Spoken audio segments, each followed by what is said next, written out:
औज़ुबिल्लाहिमिनश्शैतानिर्रजीम बिस्मिल्लाहिर्रहमानिर्रहीम। Dear students, अस्सलाम वालेकुम। उम्मीद करता हूँ आप तमाम स्टूडेंट्स खैरियत से होंगे। हम अपना चैप्टर नंबर 1 पढ़ रहे थे, मुख्तलिफ एल्गोरिदम की प्रॉब्लम्स देख रहे थे।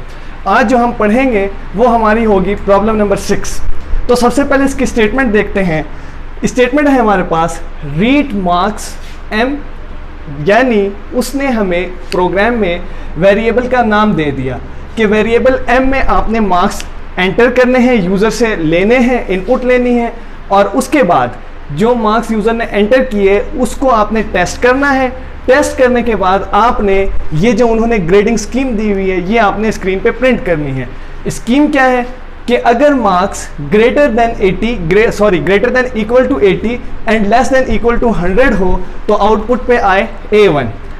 अगर marks greater than equal to 70 and less than 80 है तो आउटपुट पे आए A। अगर marks greater than equal to 60 and less than 70 है तो आउटपुट पे आए B। अगर marks greater than equal to 50 है और लेस देन 60 है तो C। इसी तरह D, E और लास्ट में अनग्रेडेड, जो अनग्रेडेड होगा वो फेल होगा। बाज़ दफ़ा पेपर के अंदर अनग्रेडेड के बजाय यहाँ पे F या फेल भी दे देता है। तो याद रखना है, आपने जैसे आपको कहा गया है क्वेश्चन में वैसे ही आपने उसको करना है। तो अब ज़रा हम इसके एल्गोरिदम को देख लेते हैं। प्लानिंग सोल्यूशन में अगर हम आएंगे तो प्लानिंग सोल्यूशन में हमारे पास क्या होगा, सिंपल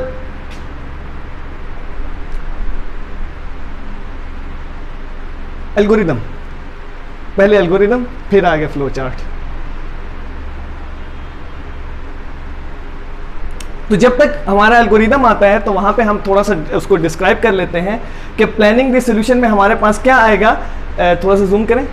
प्लानिंग द सोल्यूशन में हमारे पास आएगा कि हमने इनपुट लेनी है मार्क्स की हमने इनपुट लेनी है। इनपुट लेने के बाद उसके बाद हमने आउटपुट क्या करना है, आउटपुट हमारी होगी ग्रेड। और प्रोसेसिंग क्या होगा, प्रोसेस में हम डिसीजन ले रहे होंगे कि क्या वो हमारे जो ग्रेड्स हैं वो कौन सी कैटेगरी में आते हैं, A है, B है, C है, D है, E है या अनकैटेगराइज्ड है या अनग्रेडेड। जैसे भी आपको प्रोग्राम में कहा होगा आपने उसी को फॉलो करना है। तो अब यहाँ पे देखें तो स्टेप नंबर 1 हमारा बन रहा है स्टार्ट। हमें पता है कि हमारा एल्गोरिदम हमेशा स्टार्ट होता है। स्टेप नंबर 1 स्टार्ट होता है। अब स्टार्ट के अंदर उसने आपको इनपुट भी बताई है कि हमारे पास इनपुट क्या होगी। यहाँ पे अगर आप देखें ये, क्योंकि हमें प्रोग्राम में दिया गया था आपने मार्क्स इनपुट करने हैं m के अंदर, तो उसने यही बताया let the marks be m variable है जिसमें हमने इनपुट ले ली, और इनपुट किससे लेंगे, यूजर से। Step number 2 compare the marks. अब हम अपने मार्क्स को कंपेयर करेंगे। अब हमने क्या करना है, यहाँ पे मार्क्स का कंपैरिजन स्टार्ट करना है। और कंपैरिजन के लिए आपको पता है, आगे नेक्स्ट हम फ्लो चार्ट में भी देखेंगे कि डायमंड का सिंबल यूज होता है। तो यहाँ पर कंपैरिजन में हमने क्या करना है, if marks is greater than equal to 80। अगर marks greater than equal to 80 यानी 80 या 80 से ज्यादा हैं तो क्या हो जाए, प्रिंट हमने क्या करना था, ग्रेड A1। यही हमें प्रोग्राम में बताया गया था। तो आउटपुट क्या आई, ग्रेड A1 हमारे पास आउटपुट आ गई।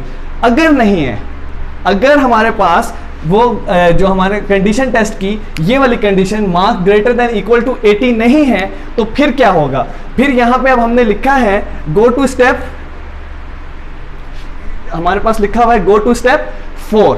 अगर स्टेप 4 पे हम आते हैं, अब स्टेप 4 को पहले बाद में देखेंगे, पहले जरा स्टेप 3 को देख लेते हैं। यहां पर हमें बताया, हमने जब कंपैरिजन किया तो कंपैरिजन के बाद हमने देखा अगर marks greater than equal to 80 था तो क्या हो जाए, A1 ग्रेड प्रिंट हो जाए।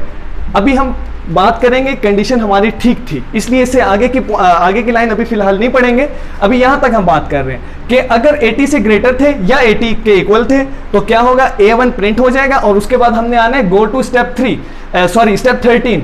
और स्टेप 13 क्या है, इस एल्गोरिदम का स्टेप 13 है स्टॉप, क्योंकि हमारा प्रोग्राम यही था कि हमने प्रिंट करनी है और अगर वो प्रिंट हो गया तो उसके बाद हमारा प्रोग्राम क्लोज हो जाएगा। इन केस अगर ये कंडीशन ठीक नहीं होती तो फिर क्या बताया कि आप कहां आ जाएं, गो टू स्टेप 4। अब आप देखें स्टेप 4 कहां पे स्टार्ट हो रहा है, यहां से हमारा स्टेप 4 स्टार्ट हो रहा है। और स्टेप 4 में हमने क्या किया, अगेन कंपैरिजन। क्या कंपैरिजन किया, marks is greater than equal to 70। अगर कंडीशन ठीक है तो हमने क्या किया, आउटपुट दे दी ग्रेड A। और अगर ग्रेड ए प्रिंट हो गया तो इसके बाद क्या होना चाहिए, go to step 13, program close हो जाना चाहिए। स्टेप 13 मैंने भी बताया था कि वो स्टॉप है। और अगर ये कंडीशन ठीक नहीं होती, ग्रेटर देन इक्वल टू 17 नहीं होता, तो क्या होगा, गो टू स्टेप 6। और स्टेप 6 पे क्या है, अगर आप देखें तो स्टेप 6 पे अगेन कंपैरिजन हो रहा है, स्टेप 6 के ऊपर अगेन कंपैरिजन हो रहा है। अब नेक्स्ट कंडीशन कि क्या मार्क्स ग्रेटर देन 60 है, अगर है तो प्रिंट हो जाए ग्रेड बी, और ग्रेड बी प्रिंट होने के बाद दोबारा से गो टू स्टेप 13, और स्टेप 13 अगेन अभी आपको बताया था कौन सा स्टेप है जिसमें वो स्टॉप हो रहा है। और अगर ये कंपैरिजन होने के बाद ये कंडीशन ठीक नहीं होती तो गो टू स्टेप 8। स्टेप 8 में फिर नेक्स्ट कंडीशन को टेस्ट किया जाएगा, marks greater than equal to 50। अगर कंडीशन ठीक है तो आउटपुट क्या आएगी, ग्रेड सी, और ग्रेड सी आउटपुट आने के बाद स्टेप 13 पे हमने चले जाना है। स्टेप 13 क्या था, स्टॉप। और अगर ये कंडीशन ठीक नहीं होती तो स्टेप 10 पे, स्टेप 10 पे अगेन फिर से टेस्टिंग हो रही है सेम उसी तरह। अगर कंडीशन ठीक हो जाती है तो आउटपुट पे आ जाएगा ग्रेड डी, और आउटपुट आने के बाद हमने फाइनल स्टेप पे चले जाना है जो स्टॉप है। और अगर फाइनल स्टेप पे नहीं जाते तो हमने ग्रेड नेक्स्ट पे चले जाना है, सॉरी स्टेप 12 पे चले जाना है। और स्टेप 12 पे अगेन हमने कंपैरिजन करना है, नीचे ऊपर करना, इसको ऊपर,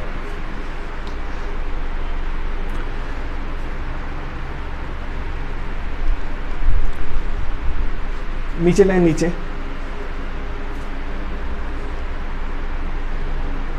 तो मैं आपको बता रहा था जब तक इसकी सेटिंग होती है, मैं आपको फिर से बता दूं कि अब हमने लास्ट स्टेप पे सॉरी नेक्स्ट स्टेप पे जाना है, और नेक्स्ट स्टेप पे अगेन कंपैरिजन होगा।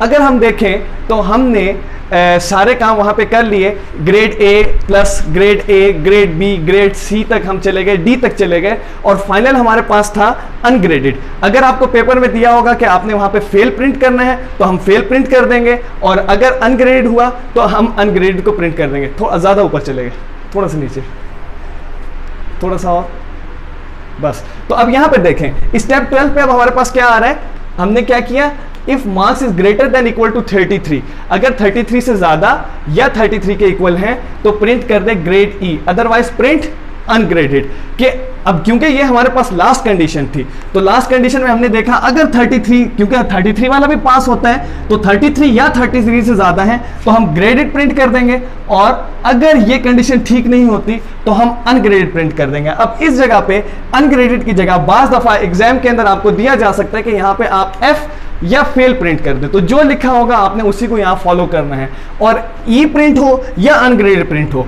इसके बाद हर हाल में हमारा प्रोग्राम स्टॉप हो रहा है, और देखें स्टेप नंबर 13 स्टॉप है, जो हम ऊपर भी पढ़ा कि अगर हमारी कंडीशन ठीक हो गई तो हमने आना है स्टेप नंबर 13 पे। स्टेप नंबर 13 ये स्टॉप था।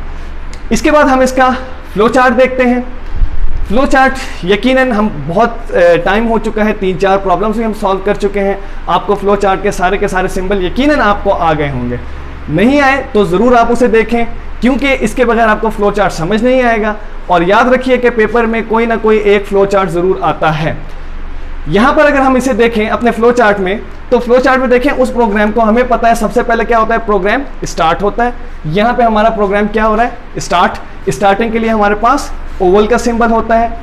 उसके बाद अगर आपको याद हो इनपुट हमने क्या करना था, मार्क्स, और इनपुट मार्क्स के लिए हमने वेरिएबल m यूज़ किया था, और इनपुट के लिए पैरेललोग्राम का सिंबल होता है। उसके बाद हमारी डिसीजन आ रहे थे, तो डिसीजन आ गया if m is greater then 80, अगर 80 है। अब क्वेश्चन मार्क यहाँ क्यों है, क्योंकि हमें नहीं पता कि यूजर ने इनपुट क्या की है। अगर यूजर ने जो इनपुट किया है, मेरा ख्याल आपको नजर नहीं आ रहा होगा, इसलिए आप बुक भी अपने साथ जरूर खोलिए। अगर जो हमारे पास m है वो ग्रेटर देन इक्वल टू 80 है, अगर है यस, तो आउटपुट क्या आ जाए, A1, कि हमारे आउटपुट ग्रेड है A1। और अगर नहीं है तो फिर नेक्स्ट कंडीशन को टेस्ट करेंगे।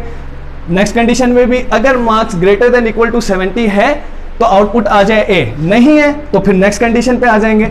अगर marks greater than equal to 60 है तो आउटपुट आ जाएगी B, नहीं है तो नेक्स्ट कंडीशन को टेस्ट करेंगे।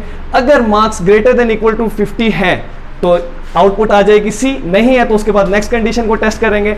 और याद रखें कि हमेशा जो सिंबल इनपुट का था वही आउटपुट का है, तो हम पैरेललोग्राम इनपुट के लिए यूज किया, सेम उसी तरह पैरेललोग्राम हम आउटपुट के लिए यूज करेंगे। और हर हाल में क्योंकि आउटपुट हो गई A, या A grade, B grade, C grade, D grade, और उसके बाद हमारा प्रोग्राम स्टॉप हो रहा है, तो उसको हमने कनेक्ट किया है स्टॉप के साथ। और अगर सर ऊपर करिएगा, अगर हमारे पास 33 वाली कंडीशन भी, ऊपर 33 वाली कंडीशन भी अगर फॉलो नहीं होती, यानी यहां पर भी नो हो जाता है, कंडीशन ठीक है तो ई ग्रेड आ जाएगा, अगर कंडीशन ठीक नहीं है तो उसके बाद हमारे पास आ जाएगी आउटपुट अनग्रेडेड या फेल या एफ ग्रेड, जैसे भी पेपर में दिया हो। मैंने आपको तीनों कंडीशन बताई और हर हाल में हमारा प्रोग्राम स्टॉप हो रहा है, तो लास्ट स्टेप स्टॉप है और हमें पता है स्टार्ट और स्टॉप के लिए ओवल शेप का यूज किया जाता है। तो उम्मीद है आपको ये एल्गोरिथम समझ आया होगा, आप इसको पढ़ें। नेक्स्ट टाइम इंशाल्लाह इससे अगला एल्गोरिथम हम स्टार्ट करेंगे, वो प्रॉब्लम देखेंगे कि उसको कैसे सॉल्व करना है। तब तक के लिए अल्लाह हाफिज।